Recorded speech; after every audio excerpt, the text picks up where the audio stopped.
మరి ఈరోజు కైకలూరు నియోజకవర్గం సంబంధించి మరి ముదినేపల్లి మండలంలోని కప్పని గ్రామానికి రావడం జరిగింది. మరి గ్రామంలో కూడా 4 వైపులా కలిగి తిరిగి మధ్యులందరినీ పలకరించడం జరిగింది. అందరూ కూడా జగనన్న గురించి అడిగితే, అమ్మ జగనన్న గారు బ్రహ్మాండంగా చేశాడు, మళ్ళీ మాకు ఆయనే కావాలి సీఎంగా, మేమున్నంత కాలం కావాలని మామూలు కూడా అందరూ అంటున్నారు ఇక్కడ.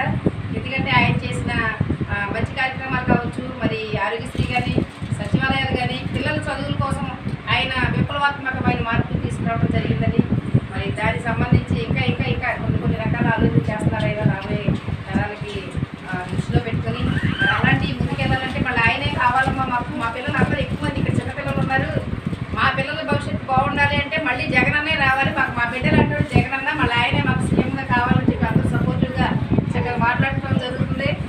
మరి కాబట్టి జగనన్నని మళ్ళీ ఒకసారి సీఎం చేసుకున్నాము. ఏమమ్మా జగనన్ననే మళ్ళీ సీఎం చేద్దాం మనందరూ, ఓకేనా? ఓకే.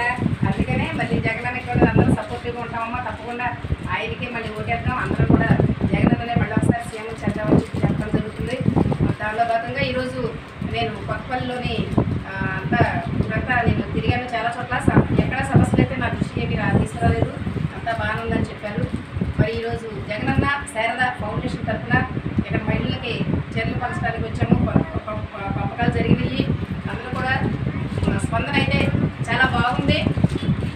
ముఖ్యంగా జగనన్నని మాత్రం మళ్ళీ ఒకసారి గెలిపించుకుందామని నినాదంతో నేను ముందుకెళ్ళడం జరుగుతుంది. అందరూ కూడా నాకు సపోర్టివ్గా జై జగన్ అని చెప్తున్నారు.